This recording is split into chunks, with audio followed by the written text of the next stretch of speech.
Good morning, everybody. Welcome to the Narthex gathering for worship on Sunday, December 13th, 2020. As if we needed to be reminded what year it is. That's what I just said because I was muted, which is something I do all the time. I try to keep the thing muted when I'm not using it because if I'm anyway. Here we are, Sunday morning. One of my favorite I love Stephen King.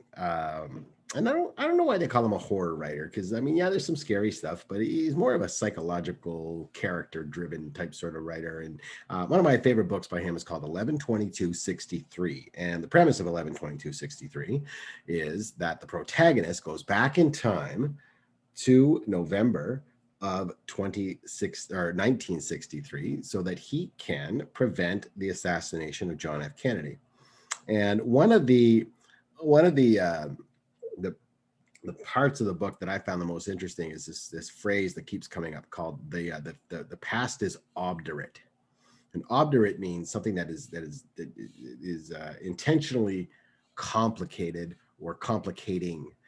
So for instance, if I wanted to go, say if somebody in my house wanted to go and get some milk from the fridge, and I did everything I could do to sabotage that. I made sure that there was no milk, or I made sure the scissors were gone. There was no way to cut the milk bag open, or I locked it. That would say Mike is being obdurate about our opportunity to get some milk this morning. So that's what that means. I think Christmas is sometimes feels obdurate. Sometimes it feels like we have to work so hard for it to happen in the way that we want it to.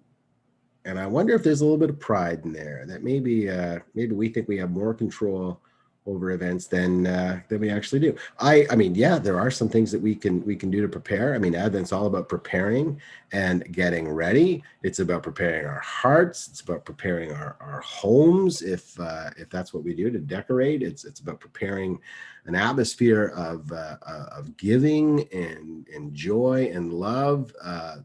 To the best of our abilities by bringing our gifts to the table. That's what it is. You know, it's about getting ready for how God is going to break through into our lives and being open and ready to be changed by that time and time again. That's part of the preparation of Advent. But I think we forget that most of the preparation for Advent was not done by us. Never was, never will be. It's done by God. It's done by the Spirit. It's done by forces that are beyond us. It is done by love itself. That's what's really happening. That's where all the work is. At least that's where most of the work is. And that's the good news, is that this work is being done on our behalf and for us. And we respond to that. We facilitate that for others, but it is outside of us. And that's kind of comforting, because I do feel like every Christmas, especially in this line of work, there's a lot to do. You know, there's the pastoral stuff, there's the services, there is the the administration stuff. It's relentless. Christmas is really tiring. And a colleague of mine, Lori McKnight, she just retired, and she retired at the end of November. And she said, I was going to keep going for a couple more years, but she said, I just didn't have another Christmas in me. She's a very self-aware person, and if I trust anybody to know that about themselves, it's her. So I think it was a decision that was made out of compassion for herself and for her family. And you know what? Because this Christmas has been obdurate in the true sense of the word. This has been a hard thing, because there are so many more variables involved than there normally are, that it's made it a lot more complex.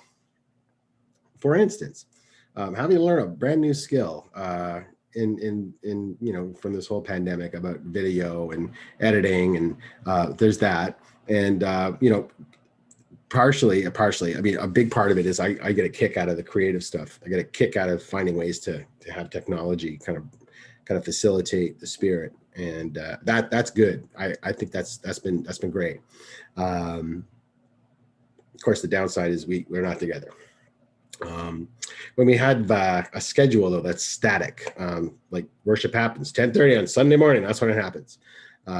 Christmas Eve happens those two different times, 4 and 9, and Blue Christmas happens at 4 o'clock, and that there's a certain comfort in that kind of schedule, because that's when it happens. We all come together, we make it happen then.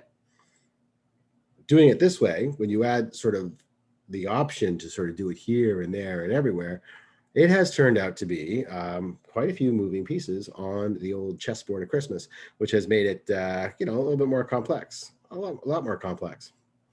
So what I'm committed to do is to get as many voices as possible in front of these cameras, so you can see each other. And Rothwell's never been a place that's been all about the guy at the front. Never, never, never, never. And I certainly would not want to go to a church where all you heard was from the minister. So we've been doing everything we can do to get as many people involved as possible. We've achieved that already. We are at, we have just completed the halfway point in the services. There are 8 services to prepare for the month of December, 5 Sunday services, Blue Christmas, plus the 2 Christmas Eve services. We have done Advent 1, 2, and 3. They're in the can. As it were, they're ready to go. And we've done Blue Christmas. That's also ready to go. So that's 4 out of the 8 are done. So that only leaves the most complicated ones, which are coming up. So pageant is taking place next Sunday. You'll be able to see it next Sunday. I've got a nearly complete roster of characters. I'm calling it Good Tidings or Glad Tidings of COVID and Joy. And it's all written. I've written the script and I've passed it out.